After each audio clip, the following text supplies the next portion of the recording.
اور آپ نکلے ابو بکر کو لے کر سیدھے غار ثور میں پہنچے جو مکے کی جنوب جانب میں ہے،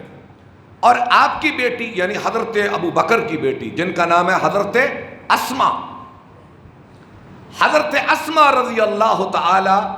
عنہا عبداللہ کی والدہ، حضرت اسما رضی اللہ تعالیٰ عنہ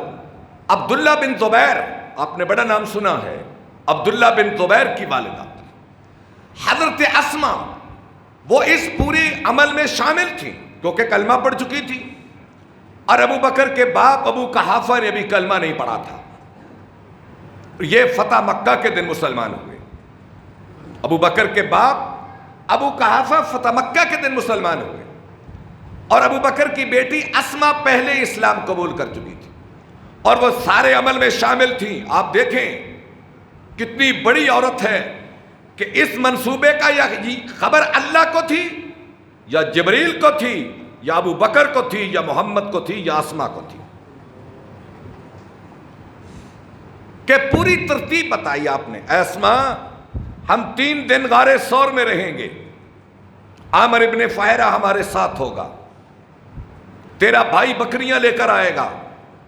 اور بکریوں کا دودھ دھو کر ہمیں پلاائے گا،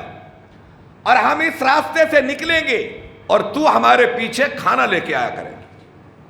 اس لیے ابو بکر کے خاندان کو رازدان نبوت کہتے ہیں کہ یہ خاندان نبوت کا رازدان تھا۔ حضرت اسما رضی اللہ تعالی عنہ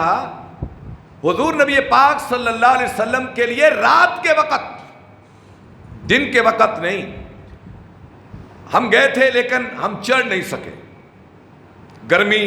مشکل راستہ، تو میں وہاں غور کرتا تھا الہی جن کو تو نے چنا تھا وہ یہ کام کر سکتے ہیں کہ رات کا اندھیرا، اور اس وقت یہ روشنیاں تو نہیں تھیں، اندھیرے تھے، تاریکیاں تھیں، پہاڑ تھے اور پتہ نہیں کیا ماحول تھا، اور حضرت اسما تنہا یہاں سے نکلی، گھر سے کھانا لیا۔ عرب کی عورتیں اپنے پیٹ پر پٹھانوں کی طرح کمر بند باندھتی تھی، ایک کپڑا جسے عربی میں نطاق کہتے ہیں، نطاق، کمر بند کو نطاق کہتے ہیں، چلنے لگی تو جس برتن میں کھانے کا سامان تھا اس کا منہ باندھنے کے لیے کپڑا نہیں تھا، اپنے کمر بند کو اتارا، 2 ٹکڑے کیا، ایک سے برتن کا منہ باندھا، ایک پھر کمر پہ باندھ لیا، اور اس کی اطلاع نبی پاک کو ملی صلی اللہ علیہ وسلم کہ یہ اسما نے عمل کیا ہے، تو آپ نے حضرت اسما کا نام ذات النطاقین رکھ دیا، اور وہ اسی لقب سے ہمیشہ مشہور ہوئی۔ رات کو کھانا لے کر یہ حضور کے پاس پہنچتی ہے۔ یہ عورتوں کا کردار ہجرتوں کے راستوں میں ہے، اور اس سے آگے چلیں آپ کی بیوی جن کا نام